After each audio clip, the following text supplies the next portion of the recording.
Welcome to Siam Technology College's Sustaining Success series, also known as S3.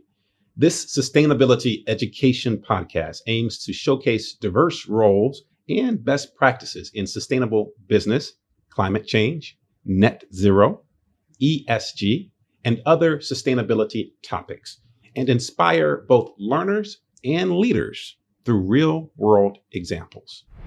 I'm your host, Ryan Frazier, Special Advisor to the President of Siam Technology College and Managing Partner, CEO of Frazier Global.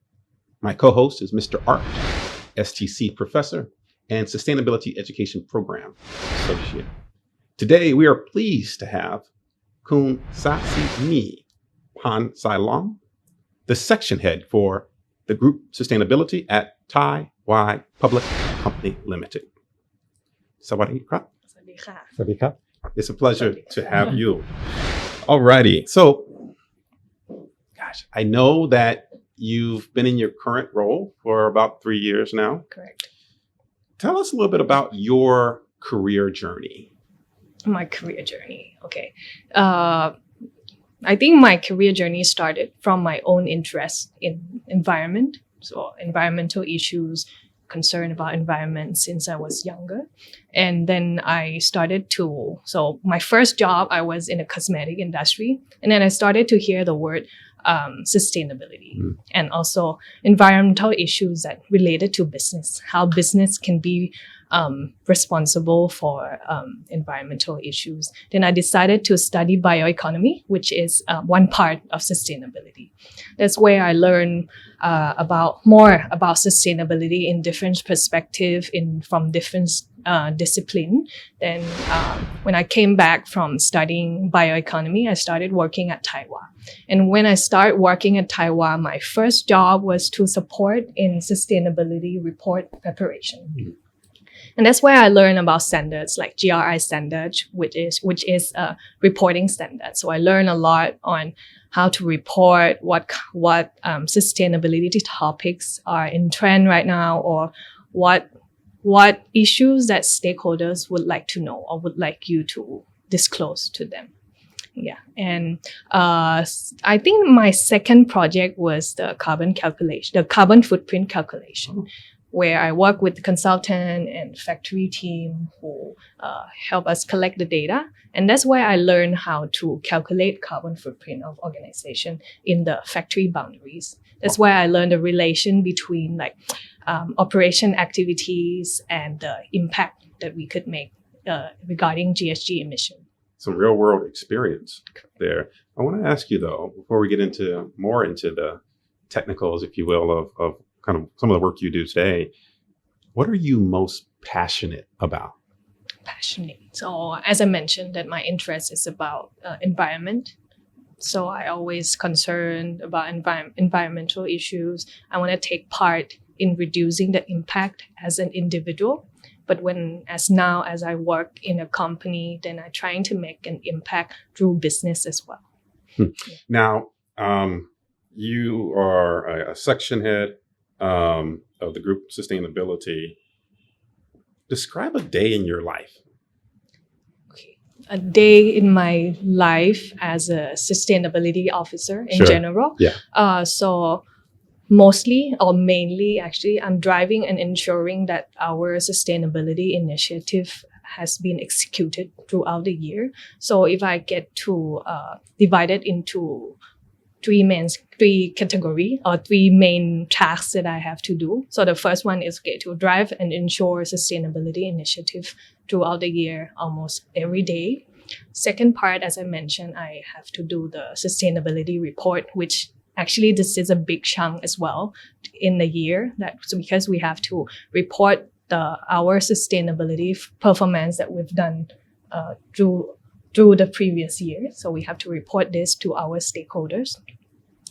And the last part, I would say, is the collaboration between either external or internal. So if it's external, we are looking for partners or talking to partners who share same sustainability goal with us, so we can move towards sustainability faster. And if it's a collaboration internally, So I work with different teams, different departments to see whether we can integrate sustainability into their task, into their improvement plan, or into their performance. And I'm going to come back to this later because you talked about the reporting part, and I'm very familiar with that as well. I'm more of the IFRS side because that's where I've spent my time in developing and working with IFRS. But I want to talk with you more about that later on in terms of what you all are doing in the reporting space.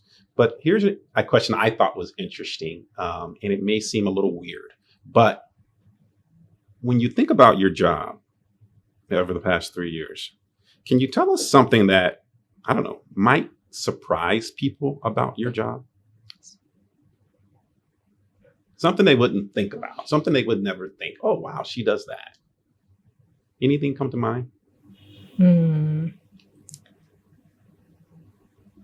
I think it's the broad perspective of sustainability because, so if I got to, so sustainability, there's 3 big aspects. So environment, social, and economic. So that's very big, right? But if you go into detail, there's so many details that you can talk about. So I think it can be, almost everything can be involved into sustainability. So I think people might think like, oh, you involved in this as well. So almost everything in the business can be related to sustainability. Yeah.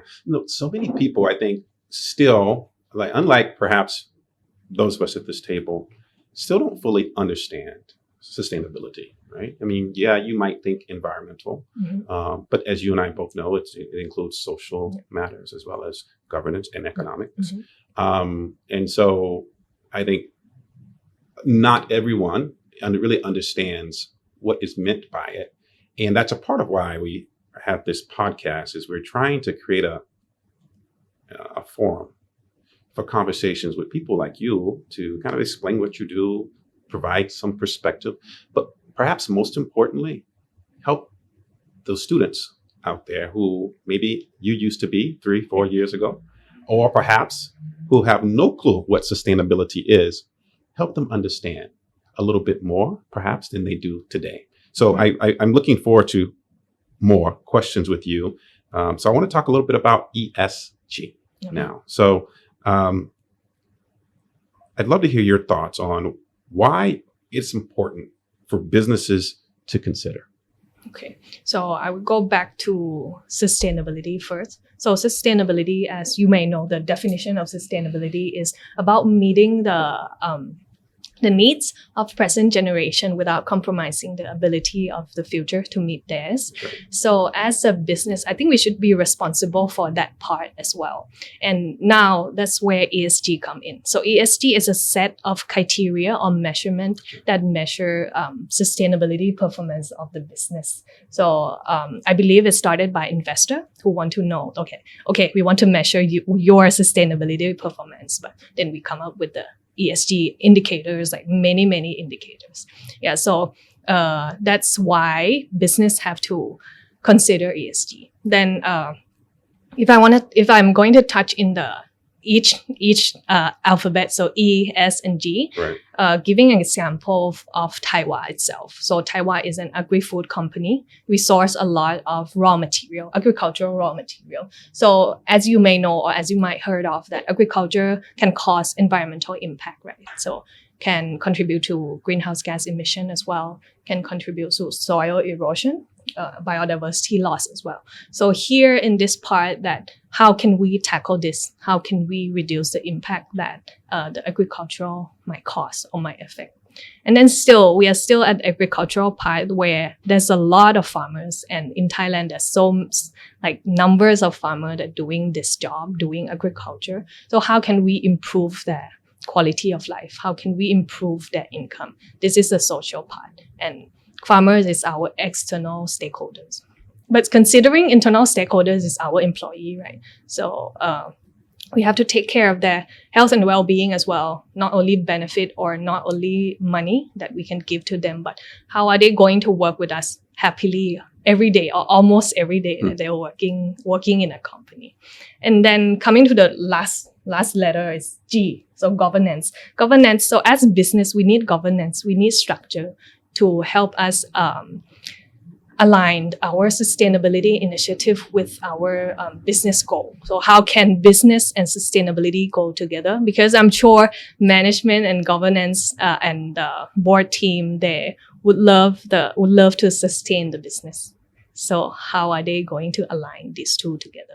Absolutely. You know, and back to something you said earlier about sustainability and ESG, it's something that I have long worked to help communicate as well. I like to I think of it like this when I talk to the folks I work with.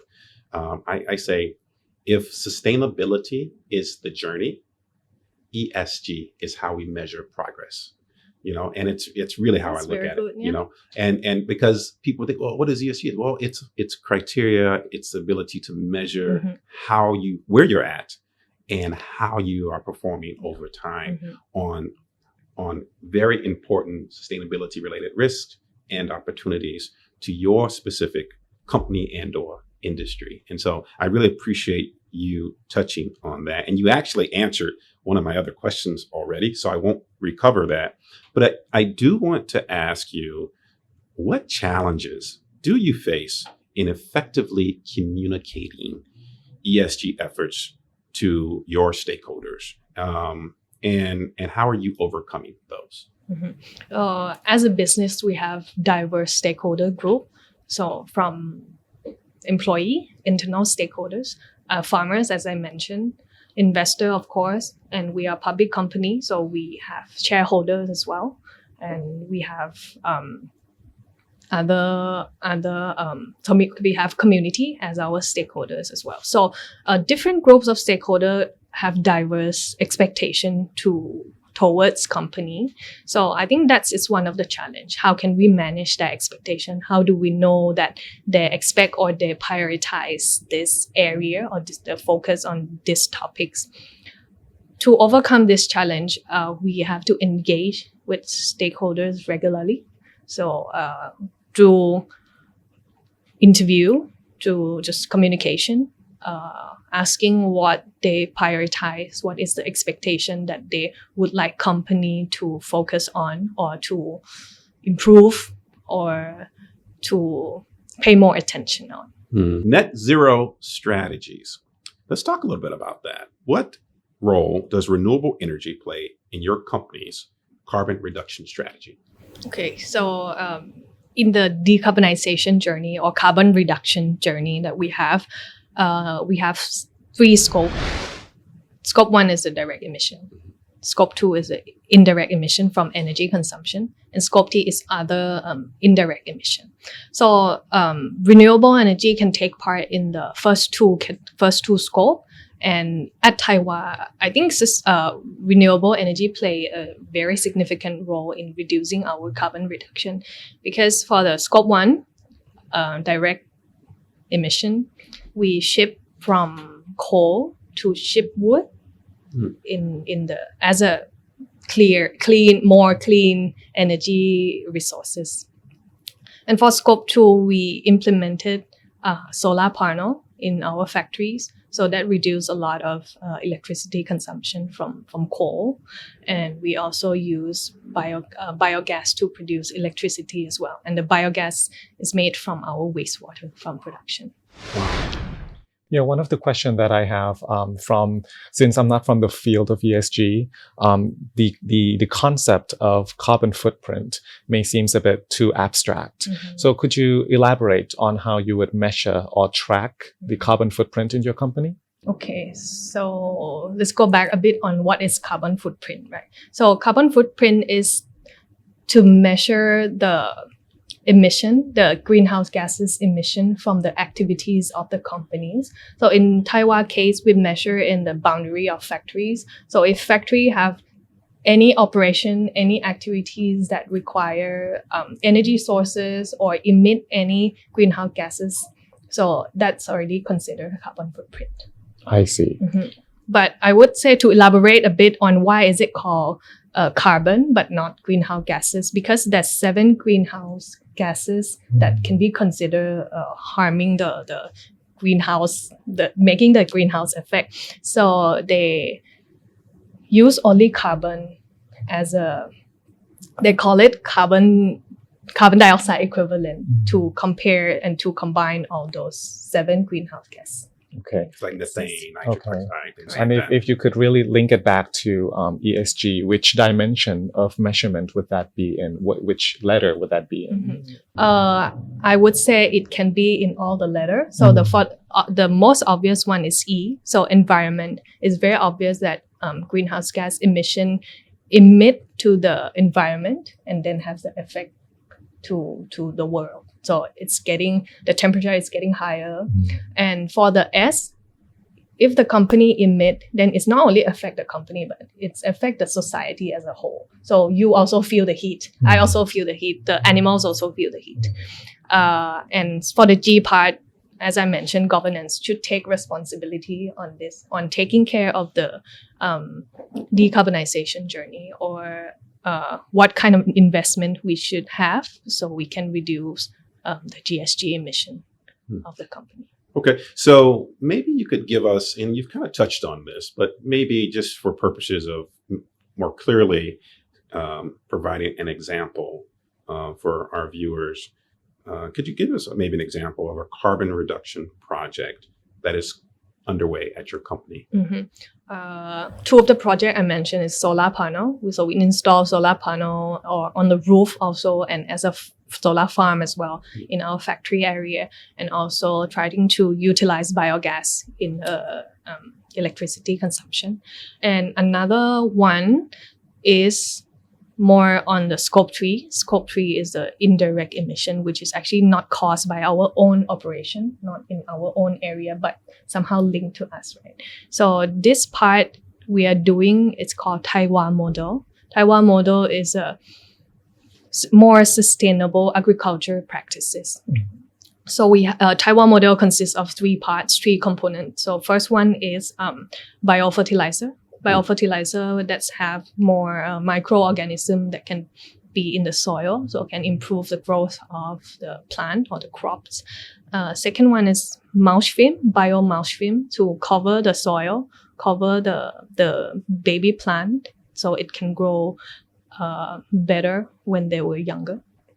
And the third part is because we source a lot of cassava, so we provide a healthy cassava stem to farmers, so they can ensure that the yield is better and they have no diseases when they grow up the cassava. Yeah, regarding the 𝗏 models, how long have your company been using this model for in Thailand?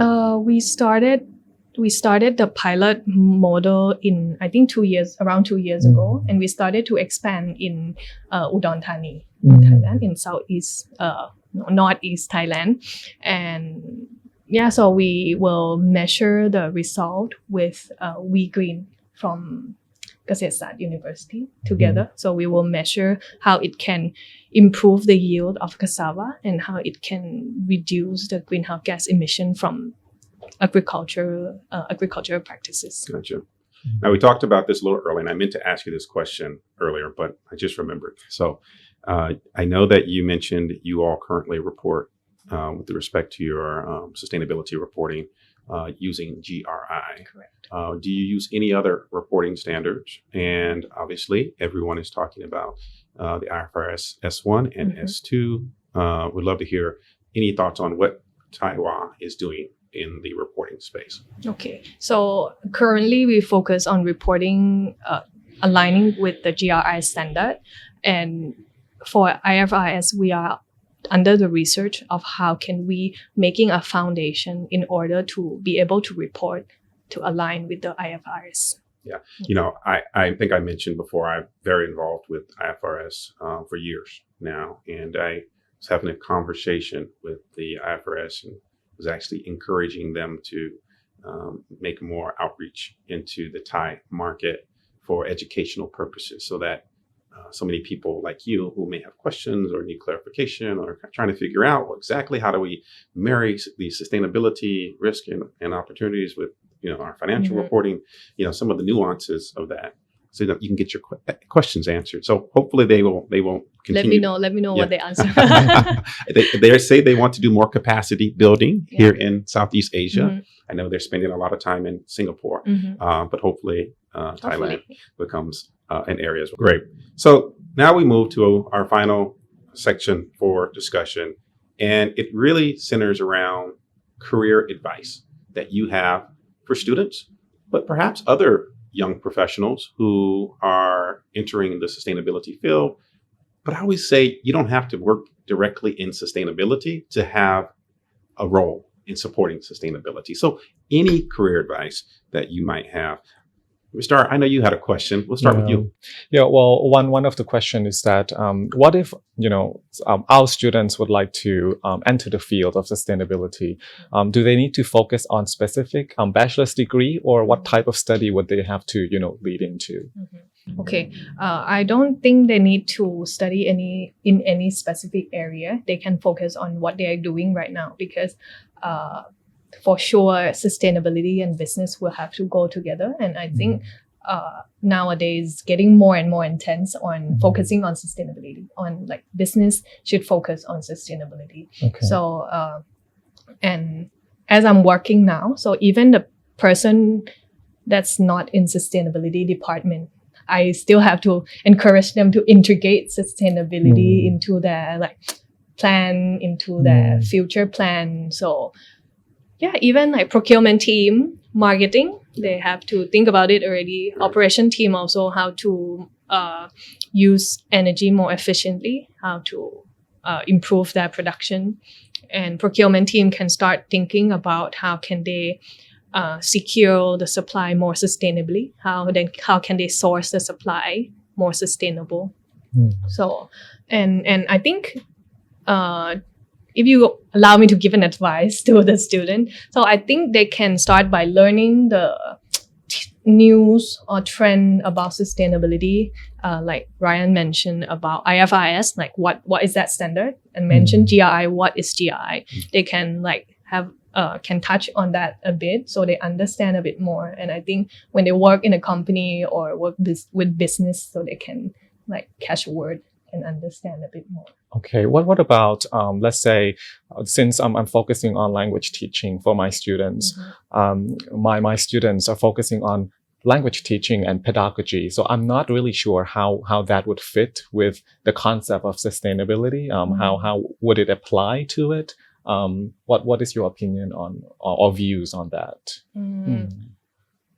For student who like learning, you mean focusing on learning language? Focusing on becoming a teacher in the future. Okay, becoming teacher in the future. I think this can be a big part as well, as teacher will like share a lot of perspective and knowledge to other people, right? So maybe they can have a look on the SDG, because SDG I think is very close to us as an individual as well. So there's so many goals that can be related to us, and I'd add on to that by saying that I think anytime you can create awareness, I think that's a good thing, right? Because people start to think about these things, and then they can start to see maybe how it could apply in their daily lives. It doesn't have to just be in business. It could, but it could be in their personal lives. It could be, in, how they get to and from school, the university. Maybe they decide instead of taking the gasoline bike, they get the electronic bike, right? Simple things like that. So I think creating awareness is what I would offer Mr. R, that we think about is talk about it so that students ask questions. They want to learn more, because I think that's the start to creating, hopefully, a more sustainable Thailand and world. So I got 2 questions for you, and then we're going to wrap. If you were giving advice to yourself 3 years ago, what's the biggest piece of advice today you would be giving yourself 3 years ago? That's a hard question. That's a tough question. Sorry. No worries. It's good. It's good to ask me that question. I would say maybe dig deep down in the sustainability standard, sustainability initiative, SDG, whatever. standards that they have at that moment 3 years ago, trying to dig deep down into that so it can be better used in the future. Right. Yeah. Yeah. Because it takes time. Yeah. It takes time. And I think like the sooner you get started, you know, the better you'll be over time. Right. And I can say the same thing. Like, you know, it's taken me years to develop, you know, expertise and perspective that 3 years ago, or in my case, I'm a little older. So, you know, even 10 years ago that I don't have today. So, you know, take the time to really dig deep. So, which leads me to my final question. How do you stay up to date in terms of latest developments in your own professional development? I would say that's linked to the previous question you asked, because sustainability goes faster than I thought. I would say back then I thought, okay, it will just be like this for maybe a few years, but no, actually it changes quite rapidly. And so to keep up to date, like news that I suggested, the sustainability channel that you can follow. There's a group. So as the Taiwan is in the stock exchange of Thailand, so we have a group as well that they will update. They're very up to date. They will update the news and everything to us. So latest news. Then I just have to follow up. But honestly, I miss some of the content because it's a lot. And yeah, I think the point is you need to choose what you prioritize at that moment. Okay. Yeah. Well, with that, that's the conclusion of our episode here with 𝗏𝐻𝐿𝐼 from the Taiwan Public Company. ขอบคุณครับ Thank you very much. It's a pleasure. Thank you for joining us for this episode of the Sustaining Success Series, or S3, a sustainability education podcast by Siam Technology College. Have a great day.